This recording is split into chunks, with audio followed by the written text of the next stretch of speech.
दोस्तों आज का ये वीडियो मोस्ट इंपॉर्टेंट होने वाला है क्योंकि इसको हम समझाने के लिए यहाँ पर मैंने आपके लिए बेस्ट ट्रिक लिख रखा है। ठीक है, यहाँ पर देख सकते हो दोस्तों, प्रकृति के लिए मैंने ये 5 पॉइंट आपको दे रखा है और इसकी विशेषता के लिए मैंने यहाँ पर आपको टोटल यहाँ पर देख सकते हैं 11 पॉइंट आपको दे रखे हैं। ठीक है, इसी से आपका ये क्या हो जाएगा, क्वेश्चन बन जाएगा। ठीक है, क्वेश्चन हमारा क्या है,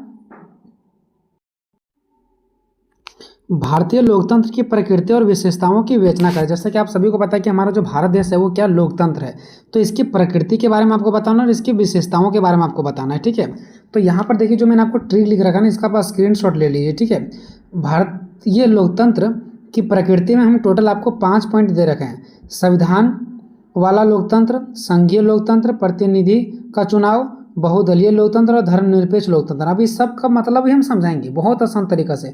अगर मान लो धर्मनिरपेक्ष लोकतंत्र का मतलब आपको समझ नहीं आता है तो आप ऐसे भी लिख सकते हैं, जाति धर्म में एक समान अधिकार, है ना, यानी जाति धर्म में एक समान अधिकार, चाहे आप किसी भी जाति धर्म के हो, सबको एक समान अधिकार मिलेगा। ठीक है, तो धर्मनिरपेक्ष का मतलब होता है सभी को, सभी जितने भी जाति धर्म के लोग हैं सबको एक जैसा अधिकार मिलना। ठीक है, तो सारे पॉइंट को हम इजी करके समझाएंगे आगे। और इसकी विशेषताओं आपको टोटल ये 11 पॉइंट जो आपको दिख रहा है ना, ये 11 पॉइंट आप क्या कर लीजिए, स्क्रीनशॉट ले लीजिए। इसी सब पर हम यहाँ पर बात करने वाले हैं। चलो एक एक करके बात करते हैं। सबसे पहले लोकतंत्र का अर्थ समझते हैं। लोकतंत्र का अर्थ होता है जनता का शासन या तो फिर जनता की शक्ति। लोकतंत्र हम लोग उस देश को कहते हैं दोस्तों जहाँ पर जनता क्या करती है, वोट करती है, यानी कि वोट डालती है और सरकार बनाती है, और सरकार क्या करती है, जनता के लिए काम करती है। हमारे बिना सरकार नहीं है। क्यों? क्योंकि जब हम वोट डालेंगे ही नहीं तो सरकार कहाँ से बनेगी। ठीक है, और अगर हम लोग चाहेंगे तो सरकार को गिरा भी सकते हैं और सरकार को बना भी सकते हैं। मतलब भारत जो देश है वो एक लोकतंत्र है, तो यहाँ पर जनता का शासन है। और यहाँ पर कोई अभी हम लोग सोचेंगे प्रधानमंत्री का शासन है, तो ये नहीं, हम लोग चाहेंगे तो उसको गिरा भी सकते हैं। ठीक है, तो लोकतंत्र मतलब होता है जहाँ पर जनता चुनाव करती है और चुनाव करके सरकार को भेजती है। ठीक है, मतलब जनता का शासन है। यहाँ पर सबसे ज़्यादा पावर किसका, जनता का, या तो फिर हम बोल सकते हैं जनता की शक्ति। यह एक ऐसी शासन प्रणाली है ना जहाँ पर देश की जनता अपने प्रतिनिधियों को, प्रतिनिधियों मतलब अपने सरकार को क्या करती है, चुनती है। जो भी देश लोकतंत्र होता है वहाँ पर जनता क्या करती है, अपने सरकार को क्या करती है, चुनती है। इसमें हर व्यक्ति की आवाज़ सुनी जाती है, चाहे वो गरीब व्यक्ति हो, अमीर व्यक्ति हो, सभी की आवाज़ सुना जाता है और सभी को बराबरी का अधिकार और स्वतंत्रता मिलता है। चाहे वो किसी भी जाति धर्म के लोग हो, सबके साथ बराबरी का अधिकार मिलता है और सभी को स्वतंत्रता भी मिलता है। आगे देखिए, लोकतंत्र में सरकार जनता के प्रति जिम्मेदार होती है। देखो जो लोकतंत्र होता है ना, जो देश लोकतंत्र होता है उस देश में सरकार, आखिर सरकार किसके लिए बनी होती है, जनता के लिए बनी होती है ना। तो लोकतंत्र देश में जो सरकार होती है ना वो जनता के लिए जिम्मेदार होती है, वो जनता के लिए काम करती है। ठीक है, और लोगों को अपनी बात खुलकर कहने की आज़ादी भी होती है। और हम अपना देश में क्या कर सकते हैं, जो भी जनता होती है, जो भी लोग होते हैं, वो खुल करके अपने आवाज़ को उठा सकते हैं सरकार के समक्ष कि हमको ये चाहिए, हमारे देश में ये विकास होना चाहिए, नौकरी नहीं मिल रहा है तो वैकेंसी निकालना चाहिए, पेपर लीक हो रहा है उस पर रोक लगना चाहिए। हम लोग खुल करके क्या कर सकते हैं, बात कर सकते हैं। ये आज़ादी होता है लोकतंत्र देश में। लोकतंत्र शब्द 2 शब्दों से मिलकर बना, यानी कि 2 भागों से मिलकर बना, लोक प्लस तंत्र, तो हो जाता है लोकतंत्र। जहाँ पर लोक का अर्थ है जनता और तंत्र का अर्थ है शासन, है ना, यानी कि जनता का शासन, बात वही पड़ गया। इसलिए लोकतंत्र का अर्थ है जनता का शासन। लोक मतलब जनता और तंत्र मतलब शासन, यानी कि जनता का शासन, यानी जनता का पावर। यहाँ पे सरकार का पावर नहीं है, सरकार का पावर तब हुआ जब जनता ने उसको बना दिए। ठीक है, तो पावर यहाँ पे किसका है, जनता का है। इसमें लोगों को वोट देने, राय व्यक्त करने और राजनीतिक गतिविधियों में भाग लेने और अपने नेताओं को जवाबदेह ठहराने का अधिकार है। देखो जो देश लोकतंत्र होता है ना उसमें लोगों को वोट देने का अधिकार होता है, राय व्यक्त करना मतलब वो कुछ भी बोल सकते हैं कि सरकार ये गलत कर रही है, सही कर रही है, ये अपना राय भी व्यक्त कर सकते हैं। राजनीतिक गतिविधियों में भाग ले सकते हैं, मतलब राजनीतिक में वो खुद को भी नेता बन सकता है। अगर कोई चाहेगा, कोई भी जनता, कोई भी आम जनता अगर चाहेगी कि हम भी राजनीति में भाग लें, हम भी नेता बने, हम भी चुनाव लड़ें, तो वो भी राजनीतिक गतिविधियों में भाग ले सकते हैं और अपने नेताओं को जवाबदेह ठहराने का अधिकार है। यानी हम सभी जनता के पास ये अधिकार है कि हम अपने नेता को जवाबदेही ठहरा सकते हैं। जवाबदेही मतलब अगर सरकार कोई गलत काम कर रहा है तो उसके प्रति सरकार को जवाब देना पड़ेगा। हम सरकार को जवाबदेही ठहरा सकते हैं कि आप ही के कारण ये गलत हुआ है या तो आप ही के कारण ये सही हुआ है। ठीक है, चलो हम बहुत सारे पॉइंट्स पर बात करेंगे दोस्तों और बहुत सारी चीज़ बताएंगे। उसमें से अगर 1-2 पॉइंट आपको ना भी समझ में आए तो उसको छोड़ दीजिएगा, बाकी आप लिख दीजिएगा। ठीक है, बात करते हैं भारतीय लोकतंत्र की प्रकृति के बारे में। तो भारतीय लोकतंत्र की प्रकृति किस प्रकार है, प्रकृति मतलब नेचर, जैसे हम बोलते हैं ना कि वो आदमी का नेचर ठीक नहीं है, आप तो फिर बोलते हैं उस आदमी का नेचर बहुत अच्छा, वो संस्कार है, अच्छा बातें बोलता है। ठीक है, तो उसका ये प्रकृति हो गया। हालांकि प्रकृति और विशेषता में कोई ज़्यादा डिफरेंट नहीं है। देखो हमारा जो देश है ना वो संविधान वाला लोकतंत्र देश है, संघीय लोकतंत्र देश है, प्रतिनिधि का चुनाव होता है यहाँ पर, बहुदलीय लोकतंत्र, धर्मनिरपेक्ष लोकतंत्र, ये सभी पॉइंट पर हम बात करेंगे एक एक करके। देखो संविधान वाला लोकतंत्र, हमारा जो देश है ना एक लोकतंत्र देश है जहाँ पर जनता लोग वोट डाल करके सरकार बनाती है, और हमारा देश लोकतंत्र है यानी कि हमारे देश में संविधान भी है और संविधान के अनुसार ही हमारा देश चलता है ना। तो जो हमारा देश है लोकतंत्र वो संविधान वाला है। तो पहला इसका प्राकृतिक एक हो गया कि हमारा देश संविधान वाला लोकतंत्र देश है। भारतीय लोकतंत्र संविधान पर आधारित, जो हमारा देश है लोकतंत्र यानी हम भारतीय को बोल सकते हैं कि हमारा जो भारत देश है वो लोकतंत्र है। तो हमारा जो भारत देश लोकतंत्र वो किस पर डिपेंड है? संविधान पर, क्योंकि संविधान के अनुसार ही हमारा देश चल रहा है। तो कोई भी देश जो लोकतंत्र होता है वो अपने संविधान पर डिपेंड होता है। संविधान में स्पष्ट किया गया कि भारत में जनता को सार्वभौमिक मताधिकार के माध्यम से शासन चुनने का अधिकार प्राप्त है, यानी कि हमारे संविधान में स्पष्ट रूप से लिखा गया है कि जनता लोग क्या करेंगे, सार्वभौमिक मताधिकार यानी सभी लोगों को मत देने का अधिकार यानी कि वोटिंग करने का अधिकार है, और वो अपने शासन को चुन सकते हैं। शासन मतलब हो गया अपने सरकार को वो चुन सकते हैं। संविधान नागरिकों को मूल अधिकार प्रदान करता है, और संविधान के कारण ही हम सभी नागरिकों को अधिकार भी प्राप्त है। मूल अधिकार प्राप्त का मतलब हम आराम से खा सकते हैं, घूम सकते हैं, कहीं भी जा सकते हैं, कहीं भी शिक्षा ग्रहण कर सकते हैं, ठीक है। ये सब अधिकार हमको प्राप्त है संविधान के द्वारा। तो पहला ये हो गया हमारे देश में क्या है, संविधान है, पहला प्रकृति। दूसरा प्रकृति कि हमारा जो देश है ना वो संघीय वाला लोकतंत्र देश है। संघीय का मतलब होता है दोस्तों जहाँ पर हमारे देश में एक सरकार नहीं है। अगर हमारे देश में एक ही सरकार होती ना तो वो अपने ही फायदा को सिर्फ देखती, लेकिन हमारे देश में बहुत सरकार है, केंद्र सरकार है, राज्य सरकार है। क्या सिर्फ प्रधानमंत्री हमारे देश को चला रहे हैं? नहीं, राज्य सरकार भी है, मुख्यमंत्री जिसको हम लोग बोलते हैं, ठीक है, संसद होते हैं, गांव का मुखिया होता है, सारे नेता लोग मिल करके हमारे देश को चलाते हैं। तो संघीय लोकतंत्र का मतलब हो गया जहाँ पर एक सरकार नहीं बल्कि एक से अधिक सरकार होते हैं, है ना। तो हमारा भारत देश भी संघीय लोकतंत्र वाला देश है। भारतीय लोकतंत्र संघीय स्वरूप का है, मतलब हमारा जो भारत देश है वो संघीय स्वरूप का है, जहाँ सत्ता मतलब जो हमारा देश का शक्ति है ना, वो केंद्र सरकार में बांटा हुआ है और राज्य सरकार के बीच में विभाजित है। केंद्र सरकार जो सबसे ऊंचे लेवल पर आते हैं और राज्य सरकार जो अलग अलग राज्यों में, झारखंड में अलग राज्य सरकार, बिहार में अलग राज्य सरकार, और सबके लिए जो हमारा केंद्र सरकार वो कौन है, प्रधानमंत्री, जो सबके लिए। तो प्रधानमंत्री को हम केंद्र सरकार बोल सकते हैं, और हम अपने हेमंत सोरेन जो हमारे झारखंड के मुख्यमंत्री उसको हम लोग राज्य सरकार बोल सकते हैं। तो हमारे देश का जो सत्ता है ना, शक्ति, वो दो सरकारों में विभाजित है। इससे क्या होगा पता है, कोई एक सरकार को ज़्यादा फायदा नहीं होगा, सारे सरकार मिल करके काम करेंगे।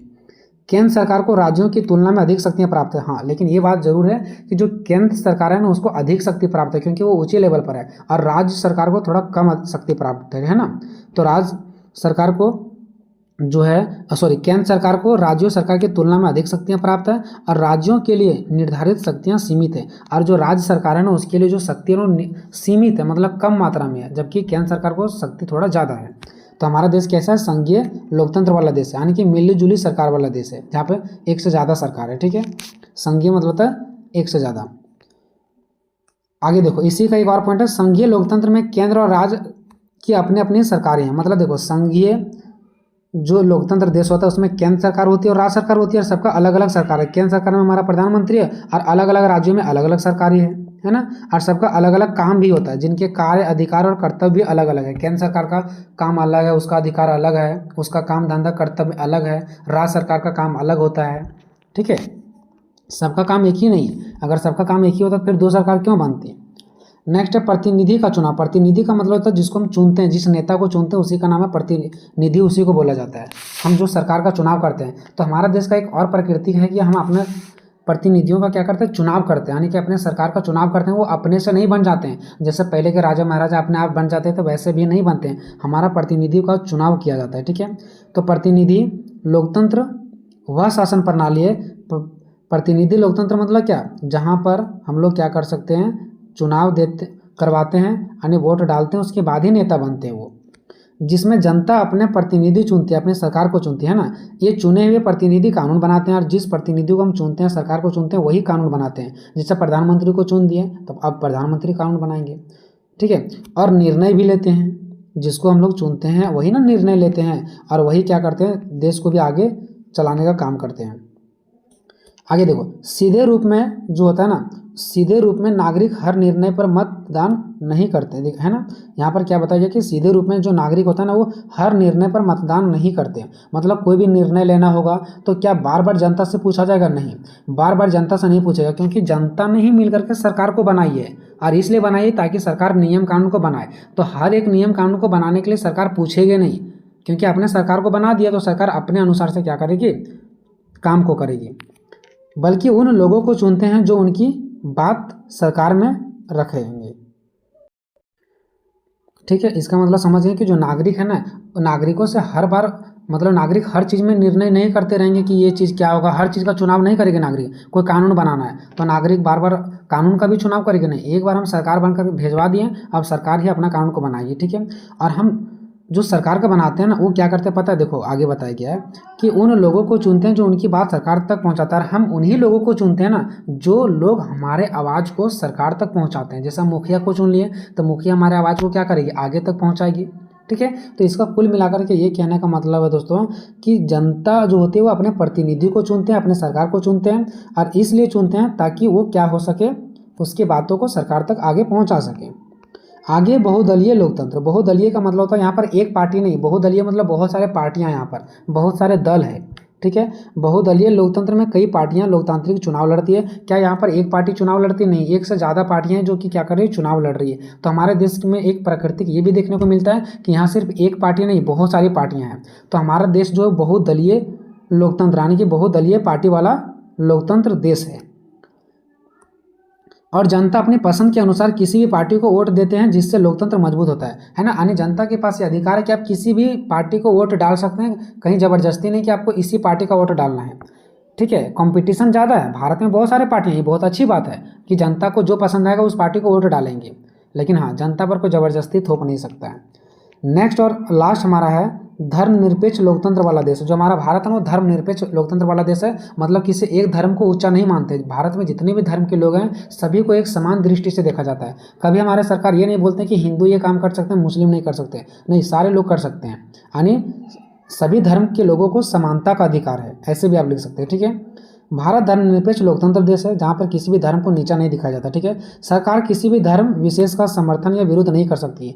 सरकार कोई भी धर्म का ज़्यादा बढ़ाई या तो फिर किसी का ज़्यादा बुराई नहीं कर सकते। ठीक है, इसमें सरकार धर्म को राजनीतिक और प्रशासन से अलग रखती है। मतलब इसमें बताया गया कि सरकार चाहे कितनी भी राजनीति करे उसको धर्म से नहीं जोड़ेगा।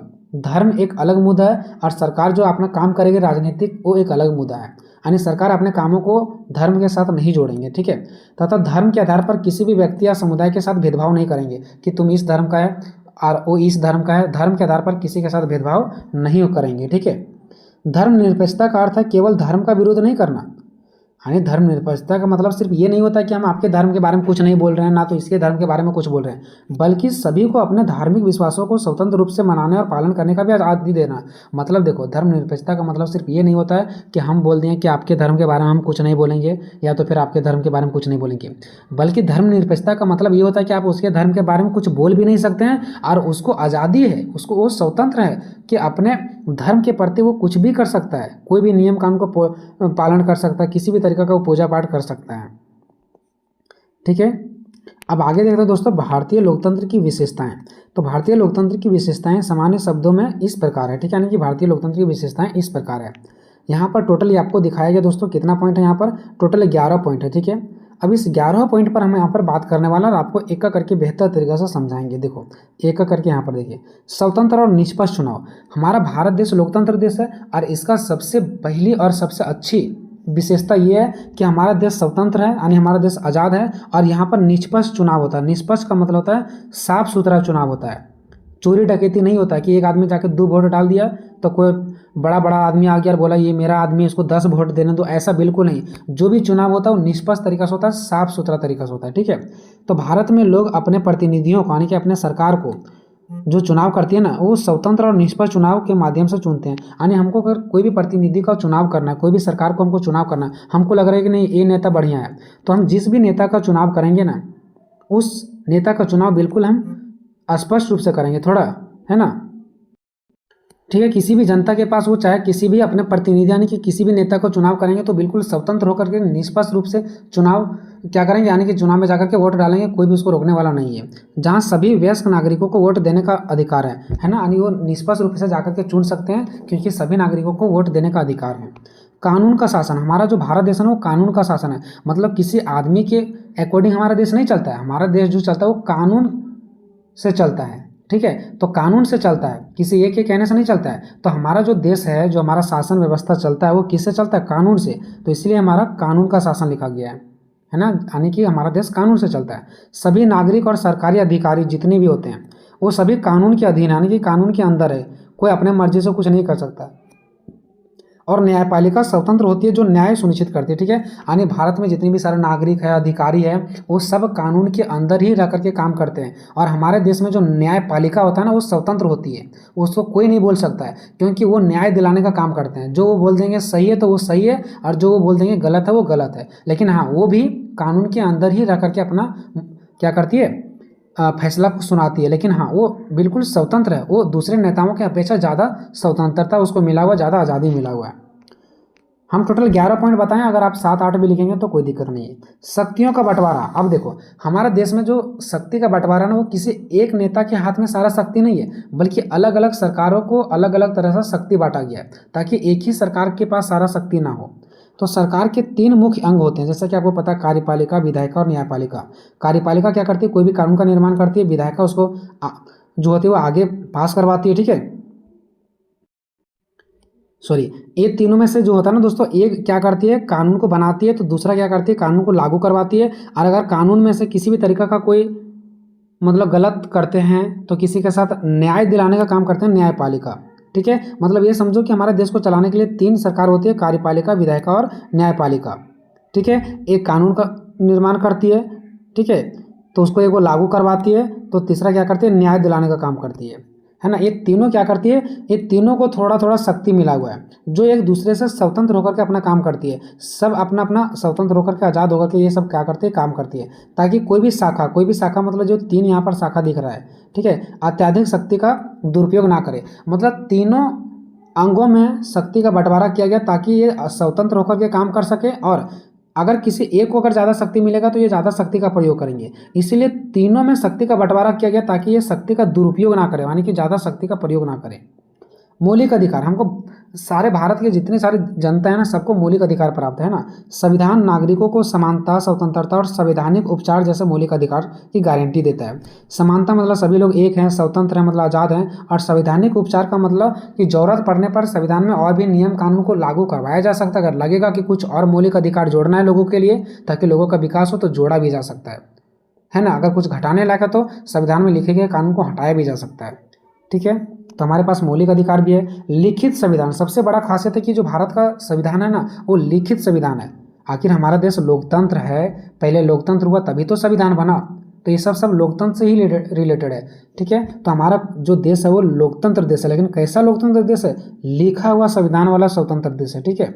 भारत का संविधान लिखित है जो शासन की एक मजबूत और व्यवस्थित रूपरेखा प्रदान करती है और देश के नागरिकों के अधिकार और स्वतंत्रता की गारंटी देता है। मतलब जो हमारा भारत देश है वो लिखित संविधान वाला देश है, जिससे क्या होता है, हमारा भारत जो देश है वो एक बहुत बड़ा मजबूती के आधार पर वो चल रहा है, ठीक है। हमारा जो देश है वो क्या है, बहुत ही ज़्यादा मजबूत वाला देश है, क्योंकि यहाँ का संविधान लिखा हुआ है, हर एक नियम कानून अनुच्छेद को अच्छे रूप से लिखा गया है, और यहाँ के नागरिकों को अधिकार मिला हुआ है, सबको एक जैसा अधिकार मिला हुआ है, और सभी को एक जैसा स्वतंत्रता प्राप्त है।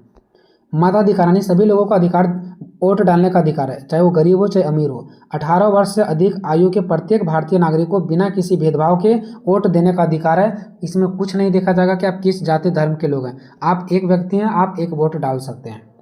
स्वतंत्र न्यायपालिका, हमारे देश का जो न्यायपालिका है वो बिल्कुल स्वतंत्र है, इसको कोई छेड़छाड़ नहीं कर सकता है, इसके साथ कोई गलत व्यवहार नहीं कर सकता। न्यायपालिका का काम क्या होता है, न्याय दिलाना। अगर 2 लोगों के आपसी बीच में लड़ाई हो गया तो न्यायपालिका उसको न्याय दिलाने का काम करते हैं, और अगर मान लो कि 2 लोग हैं और न्यायपालिका बोल देंगे कि ये गलत है तो ये व्यक्ति गलत है, किसी भी तरीके से न्यायपालिका के ऊपर दबाव नहीं डाला जाएगा, यानी न्यायपालिका बिल्कुल स्वतंत्र होते हैं अपने फैसला को सुनाने के लिए।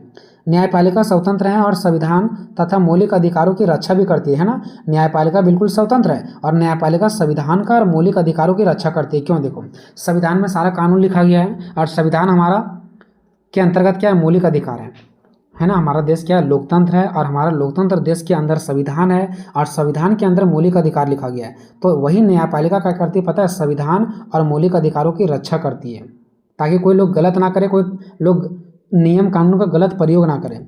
जो लोकतंत्र में कानून के शासन को बनाए रखने के महत्वपूर्ण है। ठीक है, न्यायपालिका जो है ना वो संविधान और मौलिक अधिकारों का रक्षा करती है, जो कि एक लोकतंत्र देश के लिए बहुत ही महत्वपूर्ण है।